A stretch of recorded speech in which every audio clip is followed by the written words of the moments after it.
Hey everyone, welcome back to the Code Bakery. In this video, we're going to be making Tic-Tac-Toe for two players using the terminal output to interact with the game.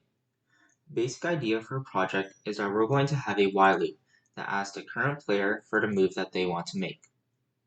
Moves will be represented as numbers from 0 to 8, each of which represents a square on the Tic-Tac-Toe board, as you can see.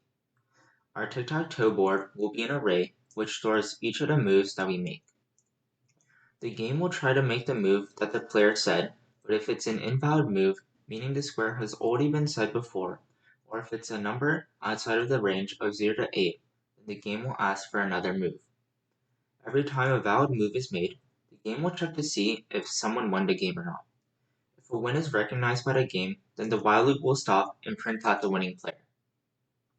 So now that we know a little bit about how our game will function, let's get into coding. Okay. Let's start by writing our Tic-Tac-Toe class. So I'm going to write public class Tic-Tac-Toe. And so now let's start to think about what variables we might need inside of the Tic-Tac-Toe class. So to start, we're going to need an integer that stores the current player's move, or the current player that is making his or her move. And secondly, we're going to be needing a way to represent the board, like I've mentioned before. So we're going to use a 1D array of strings. Now that we've written most or all of the variables that we're going to need, let's write our constructor. So we're going to write public tic-tac-toe. And inside of the constructor, we're going to set player to 0. And we're going to set player to 0 because we're going to have two players, player 0 and player 1. And secondly, let's instantiate the board array. Board is equal to new string 9. And we're going to pass in 9 here because we know that there's only ever going to be 9 possible squares inside of a tic-tac-toe board. So we've written the constructor and we've written the variables. So now let's start making the make move function. So I'm going to write public boolean make move. And the argument is going to be an integer move. So the make move function is going to return booleans because it's going to return whether or not the move that was made is valid or not.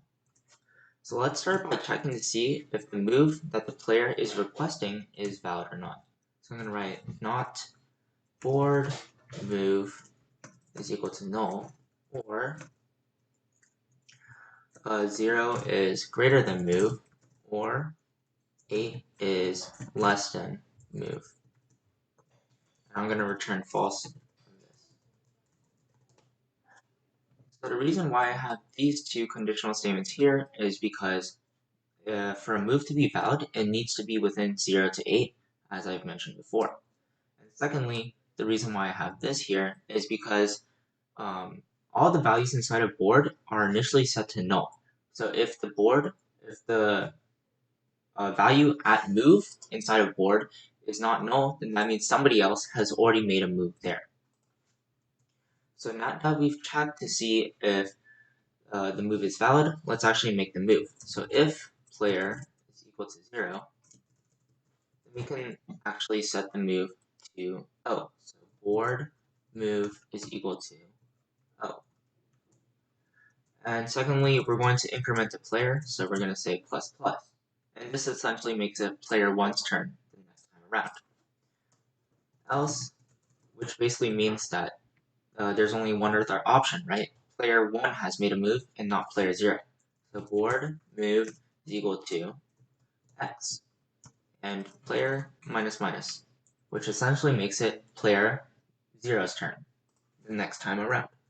And now all we need to do is return true. So this is going to be it for this video. If you guys have any questions or comments, please write them down below, and I'll try to get back to you as soon as possible. Hope you guys found this informative, and I'll see you guys next time.